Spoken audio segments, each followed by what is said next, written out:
Boa noite a todos, sejam todos muito bem-vindos e é com muita alegria que hoje então estamos falando, dando continuidade ao capítulo 17 do Evangelho segundo o Espiritismo, que o tema é o serem perfeitos. Então, se alguém dá uma lidinha aí nesse tema, vai ver que é um dos temas mais bonitos do nosso Evangelho. Porque é aquilo que define exatamente qual é o papel de cada um de nós na nossa vida. Qual é o nosso objetivo, aonde a gente precisa chegar, o esforço que a gente precisa ter para ser esse homem de bem e conquistarmos realmente os seres perfeitos dentro de uma perfeição relativa, pois a perfeição absoluta é só de Deus. Muito bem, então vamos lá dando início ao nosso dever. O dever é primeiramente a obrigação moral diante de si mesmo, depois com relação aos outros. Então veja, se é uma obrigação moral diante de si mesmo, é aquela oportunidade que cada um de nós tem no dia a dia de analisar aquilo que a gente faz. Como a gente faz? O que aconteceu no dia de hoje? Santo Agostinho nos manda colocar a consciência em dia com esses questionamentos. Como foi meu dia hoje? O que aconteceu nesse dia? Eu realmente fiz tudo aquilo que eu esperava de mim? Nós não podemos ficar analisando os outros. O que o outro fez, o que o outro deixou de fazer? Não, mas é aquilo que eu vou entrar em contato com as minhas atitudes, os meus pensamentos, as minhas palavras, porque nós temos que dar conta daquilo que a gente faz na vida. E dar conta para quem, gente? Para nós, para a nossa consciência. Não tem ninguém aí apontando um dedinho para a gente, nos culpando para que a gente vá ser premiado ou castigado diante daquilo que a gente viveu no nosso dia. Esse Deus não é o Deus da doutrina espírita, porque o nosso Deus, ele é a inteligência suprema, causa primeira de todas as coisas e que não fica nos julgando, mas nos dá a oportunidade de cada dia recomeçar. Então, essa autoanálise que a gente deve fazer, que é o nosso dever, porque a gente pode estar consciente aí de muitos dos nossos direitos, né? Mas quais são os nossos deveres? Principalmente o dever para conosco próprios. Então, é isso que a doutrina começa falando para nós. Primeiro é a obrigação moral diante da gente mesmo. Então é isso que a gente precisa colocar na nossa consciência.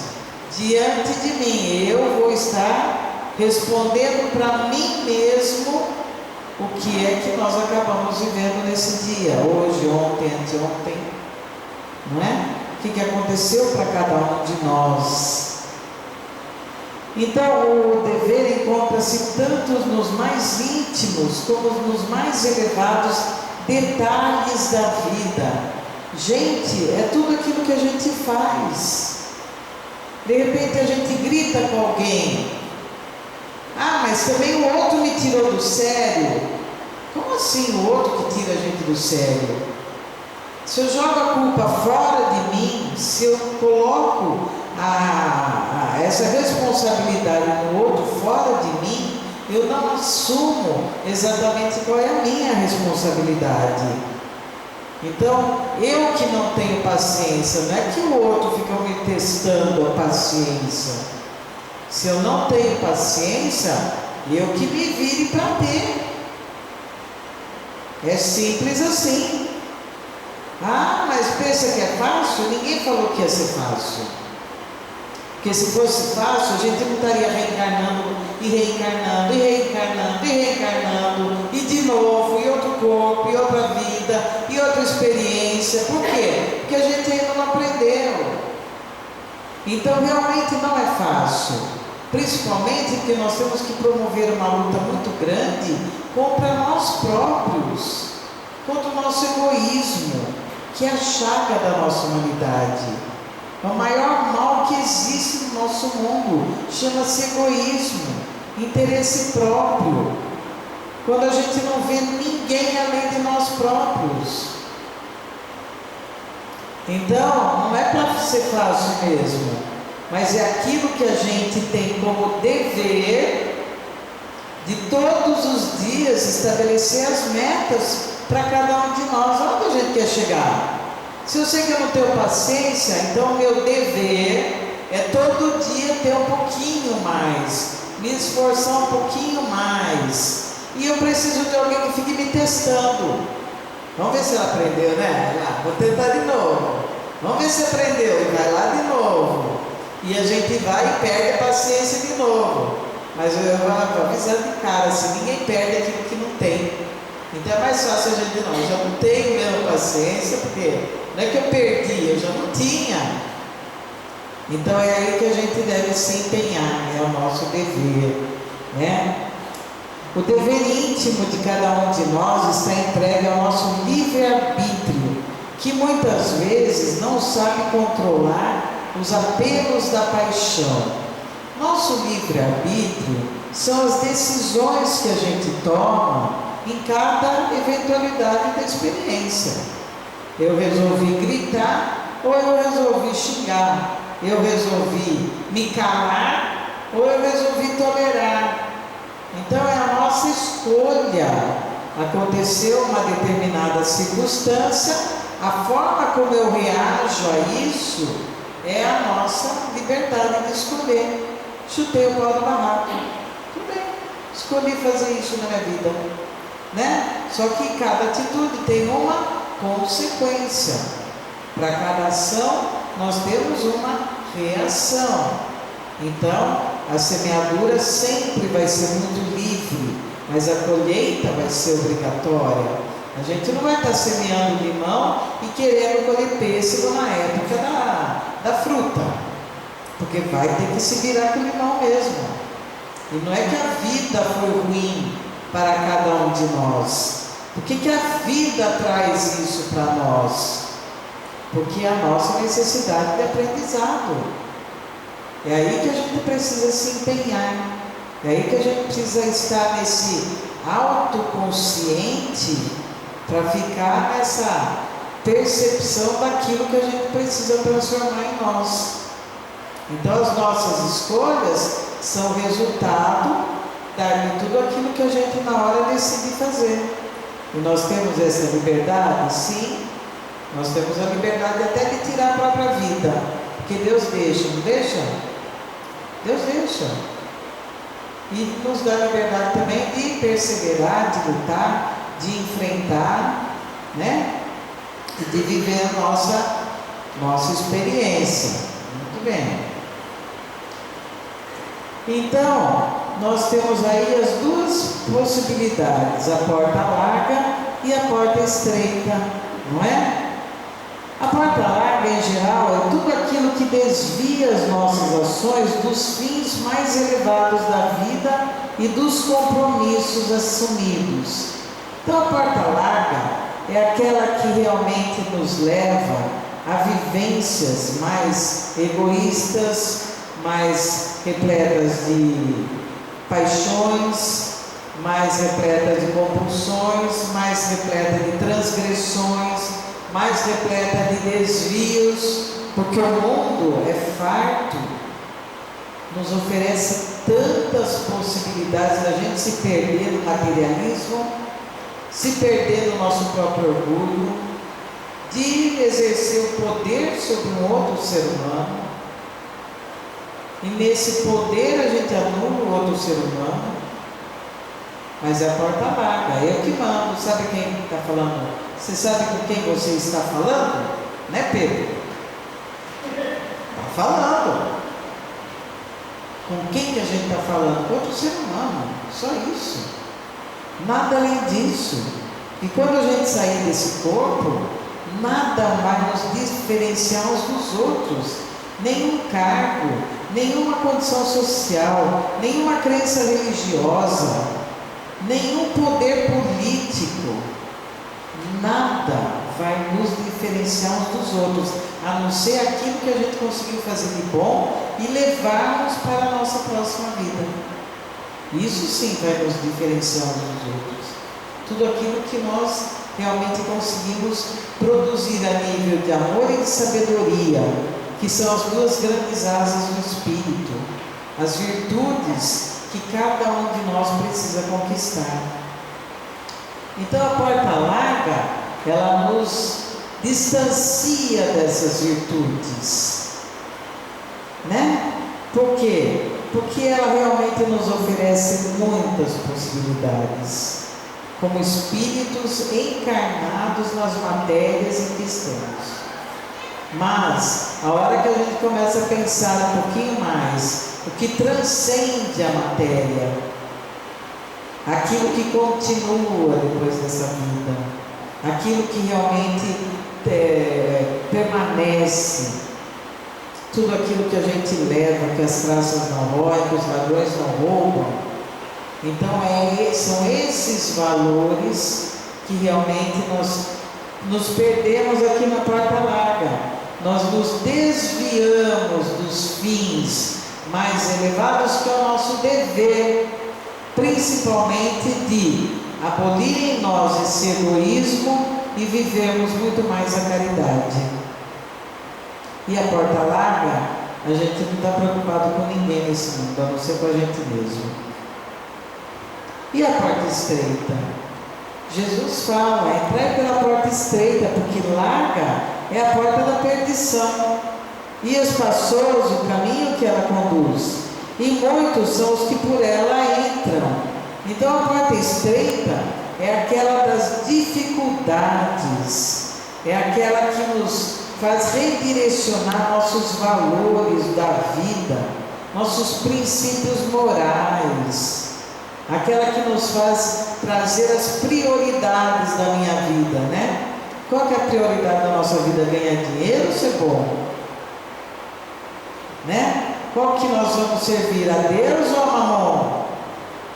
É a porta estreita, a gente tem que fazer uma escolha, está no nosso livre-arbítrio, e dentro disso a gente tem aí o resultado das nossas escolhas. Mas a porta estreita é a história da lagarta, que ela faz aquele casulo, ela entra naquele templo dela extremamente fechado, e ela devagarzinho vai saindo, vai rompendo aquele casulo, para que nisso seja desenvolvido nela as asas. E quando ela termina esse processo, ela sai voando. E um ser humano resolveu olhar essa lagarta, e ele resolveu facilitar a vida da lagarta. Daí ele vai e corta o casulo, pega a tesourinha lá, tic, tic, tic, corta o casulo. O que aconteceu com a borboleta? Ela não criou asa, ela não vai nunca mais voar. Então, o que a vida nos oferece é para que a gente possa reconhecer os valores de uma porta estreita, tão necessários para o nosso processo evolutivo, para o nosso crescimento espiritual. E pela porta larga nós não temos nada exigindo da gente, a gente deixa a vida me levar, a vida leva eu. Não é assim? Muito bem, então nosso dever. O livre-arbítrio existe no estado espiritual, na escolha da existência e das provas, e no estado corporal, na faculdade de ceder ou de resistir aos arrastamentos aos quais voluntariamente nos submetemos.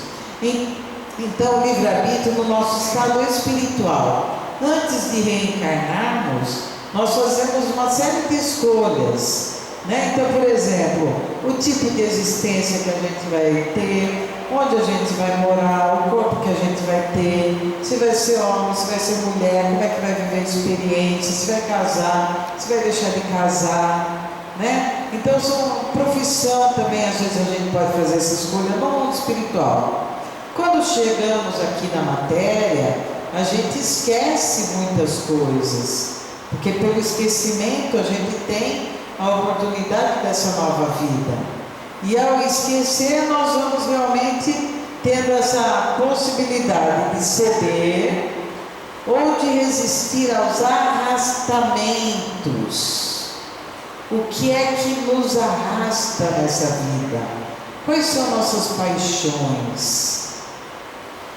Quais são os valores que para nós são importantes? Então, de repente, alguém se apaixona pelas drogas. Ele cede ao arrastamento. As drogas passam a ter mais poder sobre as escolhas dele, porque se cede, daqui a pouco não tem mais escolha. Já está escolhido. Ele vai viver o mundo das drogas. Né? Se a gente pega um compulsivo sexual, por exemplo, qual é a escolha dele? Ele está sendo arrastado aqui na porta larga, né? A faculdade de ceder, é fácil ceder. Resistir que é o nosso problema. Resistir que está a exercer sempre sobre nós um controle diante daquilo que eu estabeleço como prioridade na minha vida, diante daquilo que eu defino para mim. Não, eu não vou ser corrompido.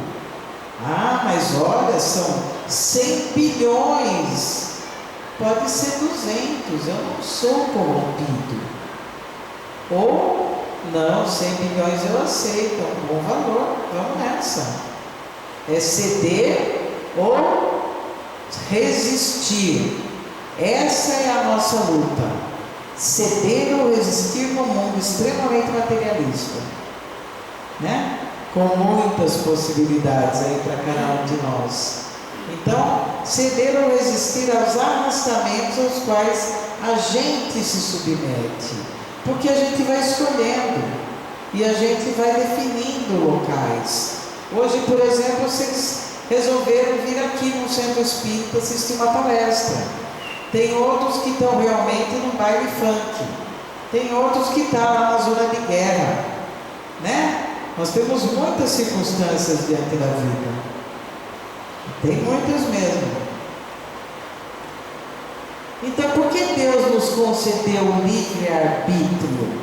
Por que será que Deus não facilitou um pouquinho para a gente fazer só as coisas certinhas, assim, como sendo o nosso dever, onde Ele quer que a gente caminhe? Se é para a gente ser perfeito, por que a gente não faz tudo só para seguir isso e sermos perfeitos? Por que será que Deus fez isso com a gente? Sacanagem? Pronto, é pegadinha, né? Uma pegadinha aqui com a gente, né, Ruth? Então, sem o livre-arbítrio, há fatalidade. E com a fatalidade não haveria responsabilidade. Quer dizer que se não tivesse o livre-arbítrio, né? Estaria tudo certo, nós vamos fazer isso, vamos almoçar aquilo, não vai acontecer nada demais. Então não tem possibilidade da gente desviar aqui da nossa rota. Mas com o livre-arbítrio, a gente vai passando por uma série de outras experiências que vão sempre sendo altamente pedagógicas. Em todas as experiências nós aprendemos. Aquelas que vão dar certo, essa experiência foi boa, deu certo. Mas nós fazemos outras experiências que também não deram muito certo. Mas daí a gente fala assim, mas o que é que eu tinha que aprender nessa lição? Porque ela também nos ensinou. O dar certo é retirar tudo aquilo que nos propicia compreender melhor qual é o nosso dever e qual é a conquista da nossa virtude. Que é por esse o caminho que a gente precisa percorrer. Então a fatalidade seria não ter nenhuma dessas escolhas, não teria realmente sentido. Então, e nem responsabilidade, daí ficaria tudo na conta de Deus e nós seríamos extremamente os autômatos de uma matrix, chegando todo mundo realmente com a mesma roupa, o mesmo óculos, o mesmo terno, o mesmo sapato, no mesmo lugar, né? Então seria essa a nossa distinção. Então, como espíritos, os espíritos são criados simples e ignorantes, mas com aptidão para tudo conseguirem e para progredirem em virtude do seu livre-arbítrio. Isso está em Kardec no livro Céu e Inferno, capítulo 1, item 6. Então, todos nós somos criados da mesma forma. O que nós estamos falando de um Deus justo. Ele não poderia ter criado alguns com benefícios e outros mais despreparados. Não. Todos nós somos criados simples e ignorantes no saber, mas com a aptidão e com a possibilidade de desenvolvermos todos esses potenciais aos quais cada um de nós vivencia. Então eu tenho uma possibilidade de fazer mais de uma coisa, a Simone de outra, o Pedro de outra, e assim nós vamos diversificando tudo aquilo que existe no nosso mundo. Então veja, mas essa aptidão para tudo conseguir depende o quê? Dessas escolhas e de tudo aquilo que a gente persevera. Não, eu preciso aprender isso. Eu vou perseverar até eu conseguir. E a gente vai e consegue mesmo. Porque se um ser humano conseguiu atingir um patamar, significa que todos também são capazes de atingir o mesmo patamar. Porque senão não seria justo, né? Senão não seria legal. Quer dizer, que a partir do momento que eu consigo, outro consegue, todo mundo consegue. Só que a experiência reencarnatória de cada um é diferente. É por isso que nós somos diferentes uns dos outros. E é por isso que a gente tem então essa diversidade de pessoas no mundo, na mesma família, criados da mesma forma, né? Nós temos 2 filhos gêmeos que são totalmente diferentes uns dos outros, né? Então, aqui está aí a possibilidade para todos nós, mas todos vão progredir, queiramos ou não, está na lei divina. A gente pode atrasar, a gente pode não acelerar, a gente pode ir mais rápido. É como se todos nós tivéssemos que chegar em São Paulo, por exemplo, metaforicamente falando. A gente precisa chegar em São Paulo. Então, como é que a gente vai até São Paulo? Eu posso ir a pé, eu posso ir de bicicleta, eu posso ir montado num burro, eu posso ir numa Ferrari, eu posso ir de helicóptero. Esse tempo, até a gente chegar nesse ser de perfeitos e compreender melhor o nosso dever, depende das nossas escolhas e do quanto cada um de nós se esforça para ser esse homem de bem que vive plenamente a lei de justiça, amor e caridade na sua maior grandeza, na sua maior pureza. Então isso aí depende muito de cada um de nós, como a gente vai seguir.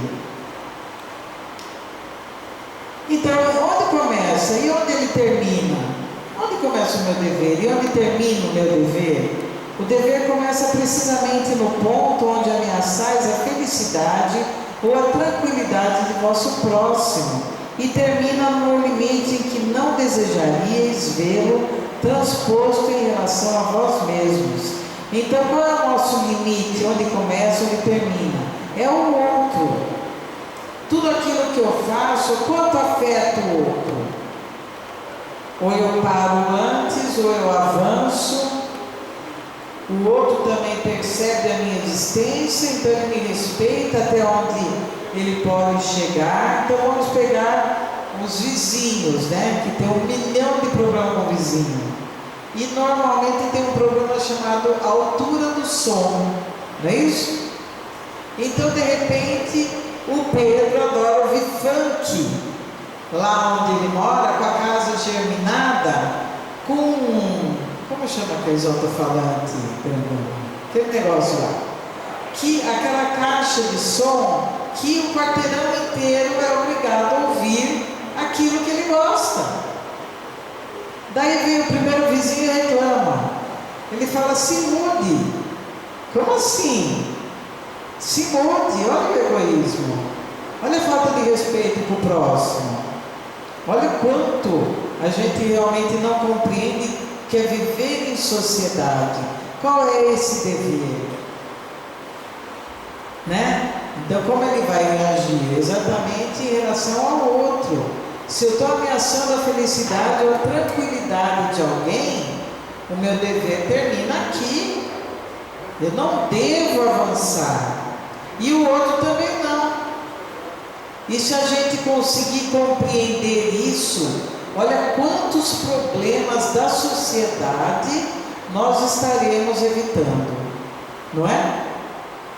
A justiça ficaria grata, porque o que tem de processo na justiça por conta de briga de vizinho, não é? Uma coisa absurda mesmo. Os advogados que sabem, né? Então, onde começa, onde termina. A igualdade em relação à dor é uma sublime providência de Deus, que quer que seus filhos, instruídos pela experiência comum, não cometam o mal, alegando a ignorância dos seus efeitos. Então veja, nós somos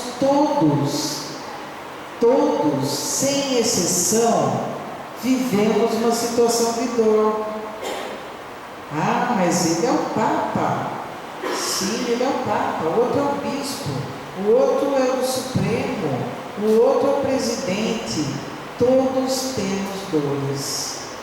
Isso nos iguala como ser humano. Nenhum vai ter privilégio. Principalmente quando nós desencadeamos em nós esses processos de desequilíbrio que gera, por exemplo, um câncer, que é uma produção irregular das nossas células, mas de um fundo emocional. Daí alguém fala, mas você provocou o câncer? Sim, nós desenvolvemos isso em nós, não é o outro que está desenvolvendo. Somos nós.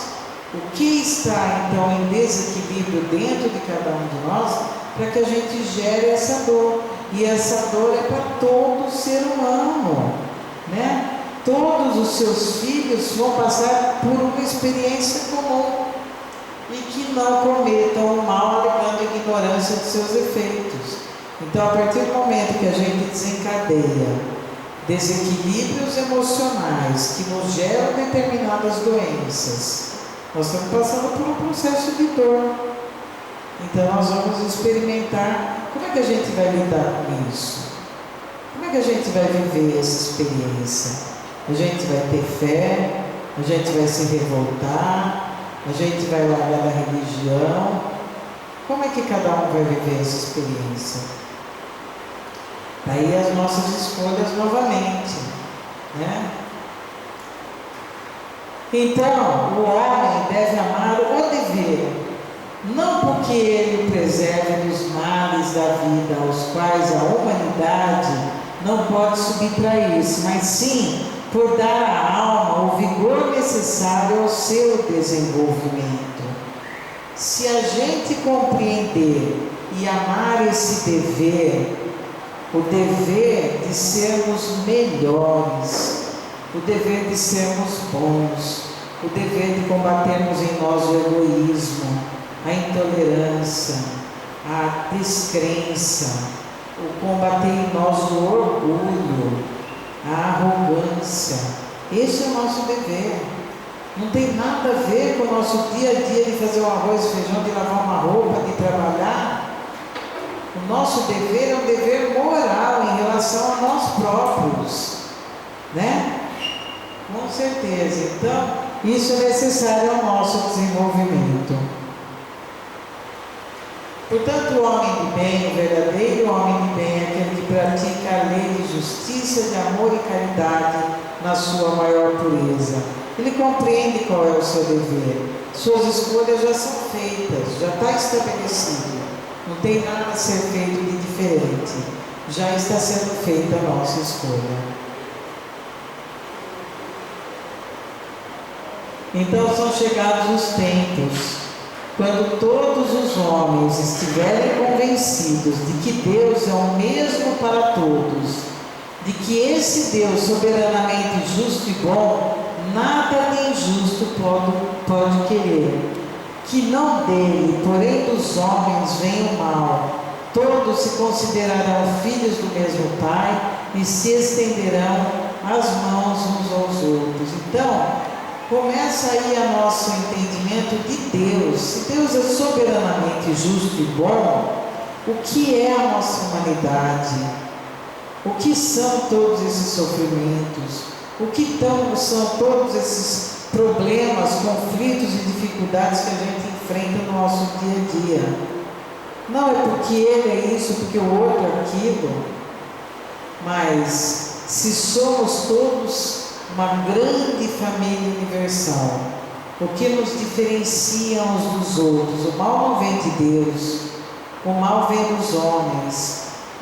Nós voltamos com aquela colocação dos copinhos, que igual a nossa bandeja de copinhos de água, que metaforicamente é muito interessante. Então a gente reencarna com todos esses copinhos vazios, para que sejam cheios com as nossas experiências. Que cada vez que a gente tem uma conquista, esse copinho enche um pouquinho, e enche um pouquinho, e enche um pouquinho. E o mal é a gente não encher os copinhos. Isso que é o mal. A gente não fazer aquilo que nós devemos fazer. Não viver aquilo que nós precisamos viver. Não trabalhar em nós aquilo que a gente precisa trabalhar em nós. Então isso é o mal. É aí que a gente realmente compreende que o mal vem dos homens. E se todos somos filhos do mesmo Pai, e que se a gente estender as mãos uns aos outros, nós estaremos vivenciando muito mais essa prática de amor, justiça e caridade, que é a prática da vivência do homem de bem, do que o nosso egoísmo, do que o nosso orgulho, as duas grandes chagas da nossa humanidade, né? Então, aos passistas e a todos aqueles que trabalham e a todos aqueles que compreendem e têm um pouquinho mais de consciência da razão do ser na nossa jornada reencarnatória. Espírita deve ser o teu caráter. Ainda mesmo te sintas em reajuste depois da queda. Então eu posso cair hoje, eu posso cair amanhã, mas eu já estou entendendo por que é que eu caí. E eu vou e persevero de novo, e eu vou e persevero de novo, até a gente conseguir. Então o meu caráter é aquilo que eu dou conta para mim mesmo. Ninguém precisa estar me olhando. Aliás, nem deve estar olhando, porque a única pessoa que precisa olhar sou eu. E vocês para vocês. Então somos nós conosco mesmo pela eternidade, fazendo uma autoanálise de tudo aquilo que nós vivenciamos. Espírita deve ser a tua conduta, ainda mesmo que esteja em duras experiências. Não devemos perder a fé, não devemos perder a esperança, não devemos participar das injustiças, das iniquidades, mas a gente compreender que tem muito que a gente não sabe. O quanto da nossa vida que a gente está vendo no nosso mundo, no nosso planeta Terra, e a gente olha e fala: meu Deus, onde está Deus? Ele está onde Ele deve estar, no controle de tudo. Mas a nossa ignorância que não permite que a gente tenha um entendimento das coisas se sucederem da forma como se sucedem. Então isso compete a cada um de nós, esse entendimento. Portanto, espírita deve ser o nome do teu nome, ainda mesmo respires em aflitivos combates contigo mesmo, porque ninguém vai sair já sendo perfeitos dessa encarnação. Nós vamos precisar de mais de outras, para alcançarmos esses espíritos mais elevados e puros. Quanto ainda a gente vai ter que batalhar, porque nós estamos num planeta de provas e expiações, onde o mal predomina, E a gente vê isso o tempo todo, o mal predominando mesmo. Mas não é porque o mal predomina que eu também vou fazer igual. Não é porque o mal predomina que eu também vou ter atitude semelhante. Ah, todo mundo faz, eu também vou fazer. Quando é que a gente vai fazer o diferente? Para realmente sermos esses homens de bem e termos o dever de seguir realmente o ensinamento do nosso Mestre Jesus. Né? E para encerrar, então, nós vamos estar trazendo uma música aí que é muito bonita. Que mundo maravilhoso, quanto depende de cada um de nós para termos esse mundo maravilhoso. Então, tudo aquilo que depender de nós, vamos fazer a nossa parte. Essa é a proposta do nosso dever, fazermos a nossa parte.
Que possamos ter um mundo maravilhoso, cada um fazendo o seu dever.